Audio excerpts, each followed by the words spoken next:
Good Thing We Stayed is the debut project from Julia Wolf, who I'm so stoked to have join us. Julia, thank you so much for your time. Thank you for having me. This is awesome. It is. I love how you're bundled up. Very appropriate for San Francisco weather that we've been having right now. And so for someone from New York, I'm a little surprised. Honestly, I wasn't expecting this weather, and this venue is freezing. So I am just here, in my jacket until it's showtime. Yeah. And I'm sure that underneath this puffy jacket here is a wonderful stage outfit. Yes, and she's mesh and barely exists, so we need the warmth right now. Wow, it's quite a juxtaposition between. Yes. Is that also representative of your personality? You have your hot and cold, and yeah, I guess you could say during the day, like most days, I'm in clothing like this, but I am super into fashion, so I do tend to put it first a lot. Yeah. Well, this is a great outfit. Thank you. I mean, it's not bad. It matches the camo, and you've got some nice boots to go along with it. It's representative of New York fashion. Thank you. I appreciate that. Was fashion an important thing growing up as well? Oh, yeah. Fashion was really my only way to let people know what was going on internally, I feel, because I didn't speak much when I was a kid. So because of that, I just used the clothing as a way to be like, hey, this is kind of what I'm about, without having to explain myself to anyone.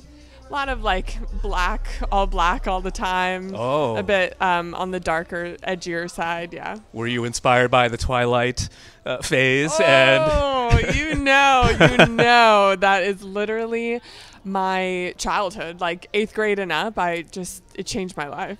And then how fortunate that time was also representative of my chem, Fall Out Boy, the emo bands that were out at the time as well. Which really shaped like all the music that I used to listen to growing up.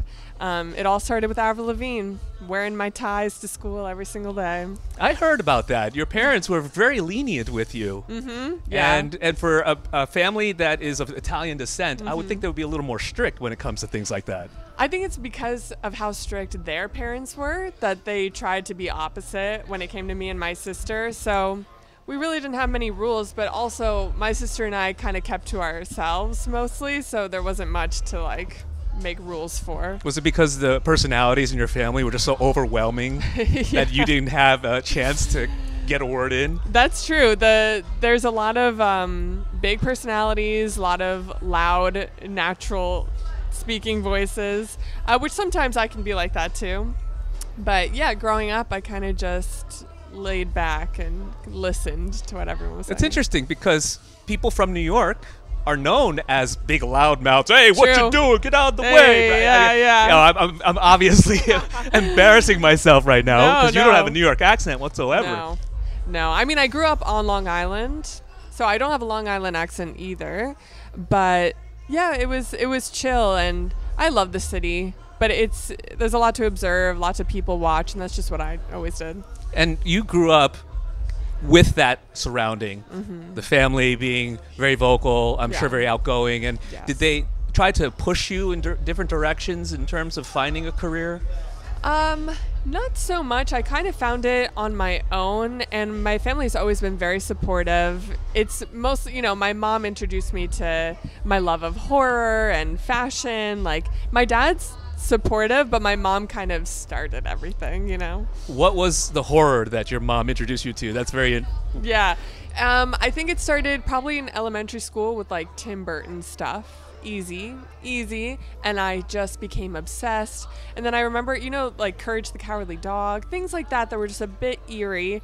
I was just so into them. And then I remember in 6th grade when we had like the bigger school library, when we switched over, they had a horror section for the first time, and I was just in there all the time. I started reading it and I loved it. So when it comes to discerning between Julia the person and Julia the artist, it doesn't seem like there's much difference. There isn't, actually. Yeah, I know a lot of people say they like become a different persona when they get on stage and things like that, but I'm not a good actress, so I have always just been myself through it all.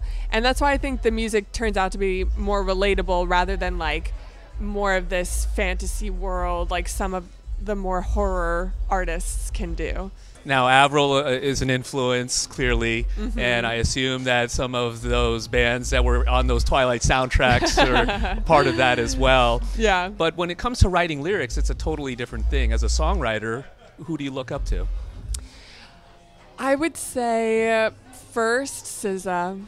SZA and Phoebe Bridgers, lyrically, flawless. Like, absolute goddesses. There's just no one out there. I don't know, in my opinion, like, they're unmatched. I'm also a huge Baby Keem fan, Jack Harlow. There's this Italian rapper, Joe Scacchi, who I love. And I've always just tried to blend those two kinds of genres together. I hear a lot of that on this album. Yeah, yay, good. Which is fantastic. Congratulations on it. Thank you. Gothic Babe Tendencies. Thank you. Crazy. Thank you with so Black much. Bear, Black Bear. right? Where did that come from? How did you get Black Bear to come along for the ride? Oh my goodness. I couldn't even tell you how it all really began, but I posted a snippet of the song online because the song was done already. And I was just like starting to tease it out to people. And then he commented on it on Instagram, like, hey, can I do a verse? Which obviously I couldn't even believe that he found me, knew who I was. So I immediately said yes. He must have found me on a playlist or something. I don't know. But he was on the airplane when I said yes. And he wrote it all out there before I even sent him the track or anything. He was just inspired, and wow. And he was sending me voice notes, like really including me. It was very sweet. Sounds like a very fast process. It was, which surprised me, but I had no notes for him at all. Obviously, he's a genius, and it just came together. For a debut album that represents your life, basically, up until this point, how much of this was started within the pandemic versus some of the songs you had laying around? Because you've been at this for a while. I have, yeah.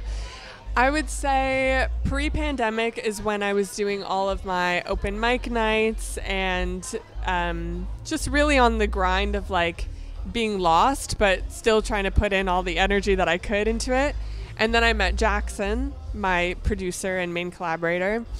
And once I met him, it was still pre-pandemic. It was 2019.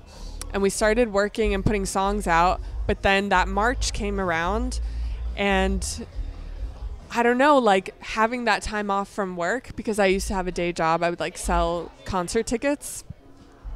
And it just gave me the freedom to like do this full time and put everything behind it. And that's kind of when we really started seeing traction throughout the pandemic, which is wild. When putting songs like, I mean, there's so many things we could talk about, and I'm trying to make sure we touch on everything. Sure, yeah. When putting songs out in the pandemic, having already been at this for some time, it must have been very uncertain, obviously, but just sort of, I'm going to put this out there. Did you have any hesitancy, or were you more empowered? I mean, I had been waiting for years to even start putting music out, and it wasn't until Jackson that I did, so I was very eager. But what I did was I started putting those snippets on Instagram, starting with the first song, and it was because of people asking me to put it on Spotify that I did. And that's kind of how we moved for a while. We would just see which ones people would ask for, and we would upload them, and it just continued. That's why I asked, because we've heard those stories about people doing, basically putting unfinished demos up on TikTok, exploding, and the song's not finished, and people are like, okay, now where's the full song? Right, like, right. Give me a week. I know. And it's incredible how much can be done via social media. I mean, that's all we had at the time. There were no live shows or anything. So I was always just in my room doing it, but I still felt very connected to everyone, It's very much a two-way street. And this debut is a chronicle of your journey, and that's why it's a good thing we stayed, because of the fact that your family was literally about to move to Italy. Yep. And bringing you along and saying, okay, it's time to forge a new career and find an Italian husband. I was ready. And pop out some kids or whatever. Yeah. But they stayed to sacrifice, and that says so much about your family. What was it? An argument? Was it even a? It was a big argument, because we had I was very gung-ho to up and leave because at this point, nothing was happening for me. And then I said to myself, people do make it overseas first. Shout out NSYNC. Like, you just never know what's going to happen. And I figured if I'm working at the pizza shop, which is what we were going to open, it was just going to be me and my dad. I figured, I would have time, right, to like devote to the career. Anyways, yeah, he called it off. He had a gut feeling that we should stay for music, and I was livid. I was so angry. I didn't understand at the time. And then 2 months later, I met Jackson. It was like very crazy timing. And your dad must be C? Yes. Every time that something happens? He says it all the time. He's like, we could have been making pizzas right now. Yeah. Did your dad hear all these songs on this album, and he was like, see, this is good? Yes. Hinge Boy, good. Oh, yeah. I mean, my dad, like, doesn't get music too much. Like, he's not really listening because he's not from this country. I mean, he understands English. He speaks it. But when it's, like, music, it's just one ear in one ear, out the other. Are you going to do an Italian version for him then in that case? Not for Hinge Boy, but maybe in the future. I definitely need more Italian. Okay. Yeah. I look forward to the Italian versions of these songs, as well as on stage. Yes. I hope I planted a seed for you to at least pull off a few verses. Tonight we got 1 or 2 in Italian. Oh, yeah? Yeah, you'll see. Oh, so you beat me to the punch. Yeah, we got it. Congratulations on all the attention you're getting. You really deserve it. You've worked really hard, and I'm so stoked for you. Thank you so much. Great to meet you. Yeah, you too. It is Julia Wolf right here on B-Sides.